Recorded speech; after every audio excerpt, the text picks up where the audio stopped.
الرحمن الرحیم۔ ویڈیو پسند آئے تو سبسکرائب کریں، بیل آئیکن کو کلک کریں اور لائک اور کمنٹس کریں اور شیئر کرنا مت بھولیں۔ جزاک اللہ خیرا۔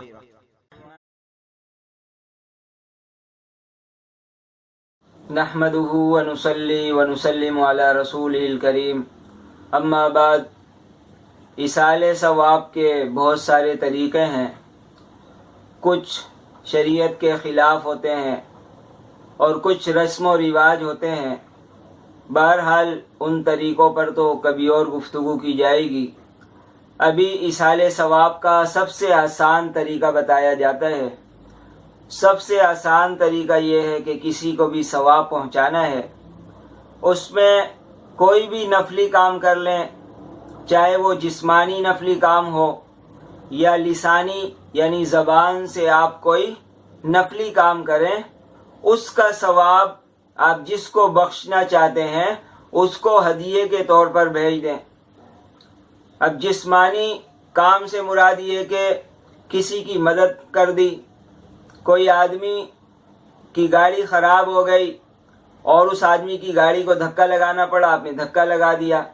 اسی طرح راستے میں کوئی پتھر تھا، اس کو سائڈ کر دیا، یا کوئی اور تکلیف دہ چیز تھی اس کو ہٹا دیا۔ اسی طرح کسی کو کوئی سامان اٹھا کے دے دیا، کسی کا سامان اٹھا کے کہیں پہنچا دیا۔ یہ سب وہ کام ہیں جو جسمانی اعتبار سے نفل کام ہے،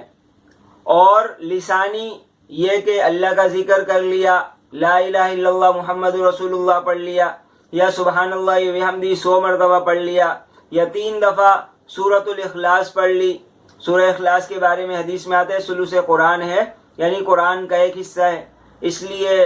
محدثین یا مفسرین میں سے بعض کا قول یہ ہے کہ 3 دفعہ سورۃ الاخلاص پڑھنا قرآن کے برابر ہے۔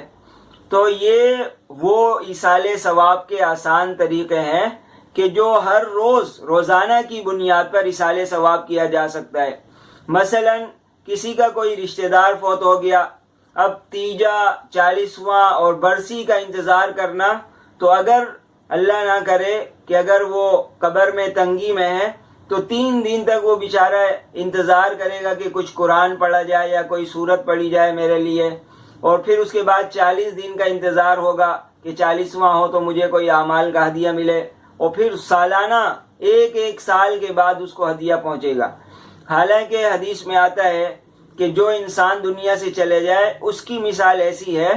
گویا وہ ڈوب رہا ہو اور مدد کا منتظر ہو۔ اور اگر آپ کوئی ڈوب رہا ہے اور آپ کہیں چلو 3 دن کے بعد اس کی مدد کریں گے، یا 40 دن کے بعد اس کی مدد کریں گے، یا 1 سال کے بعد، تو یہ تو اس کے ساتھ بہت بڑی ناانصافی ہے۔ اس لیے بہتر یہی ہے کہ جو رسم و رواج بنے ہوئے ہیں ان کو ترک کیا جائے، اور اس کے علاوہ سادہ سا طریقہ، ظاہر ہے کلمہ تو ہر ایک کو آنا بھی چاہیے اور آتا بھی ہے، تو 100 دفعہ کلمہ پڑھ کے بخش دیا۔ انشاءاللہ اس میں جتنا اخلاص ہوگا وہ سب مل بیٹھ کے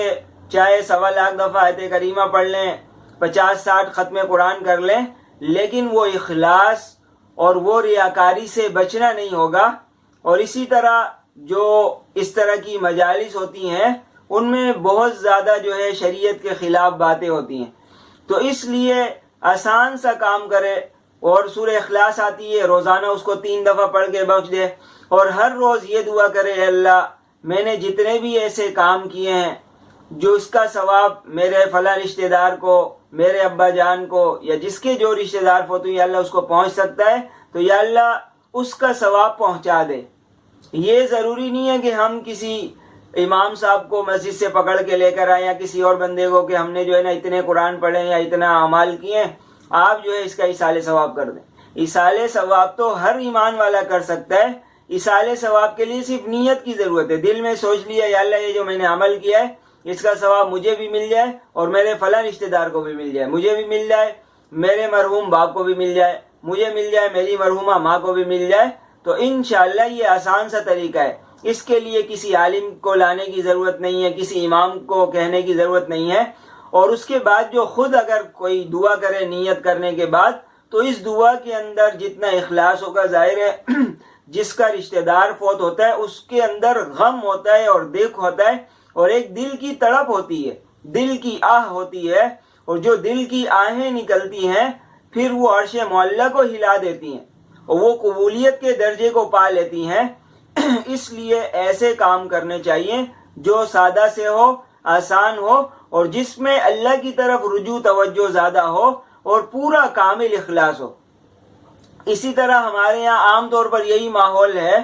کہ کھانا ہی کھلانے کو ثواب سمجھے جاتا ہے۔ بے شک کھانے کھلانے کا بڑا ثواب ہے، لیکن آپ مجھے خود بتائیں، اگر کوئی آدمی مسکین ہے، غریب محتاج ہے، اس کی آپ نے جو ہے کھانا کھلا کے مدد کر دی تو اس کو صرف ایک فائدہ ہوا، بس پیٹ بھر گیا۔ اب مثال کے طور پر صبح سے لے کر وہ گھوم رہا ہے، کسی نے 1 روپے بھی نہیں دیے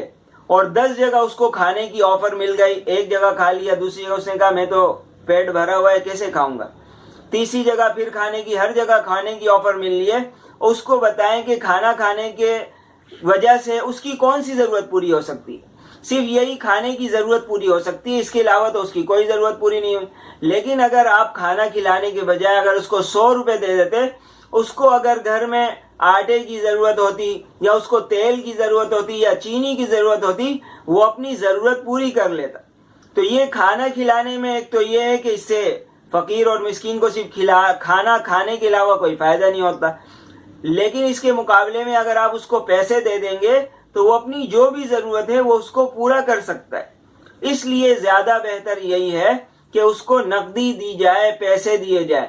اور دوسری بات یہ بھی ہے کہ اگر کھانا کھلایا جا رہا ہوگا تو کھانا کھلانے میں ایک نمائش ہونے کا امکان ہے، ریاکاری کے ہونے کا امکان ہے۔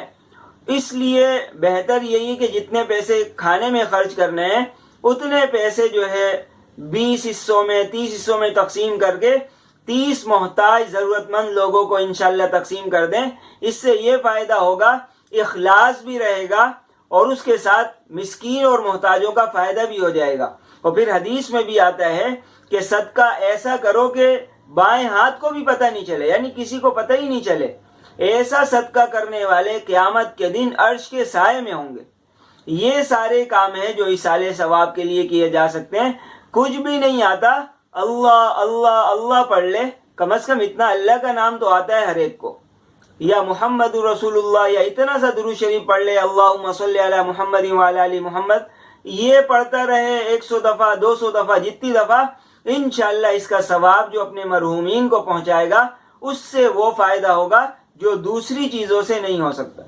اور باقی جو میں نے بتا دیا کہ 3 دن تیجا اور 40واں، یہ تو مسلمانوں کے اندر تو رسم رہی نہیں ہے، بلکہ ہمارے ہندوستان میں ہندوؤں کے ساتھ رہنے کی وجہ سے جو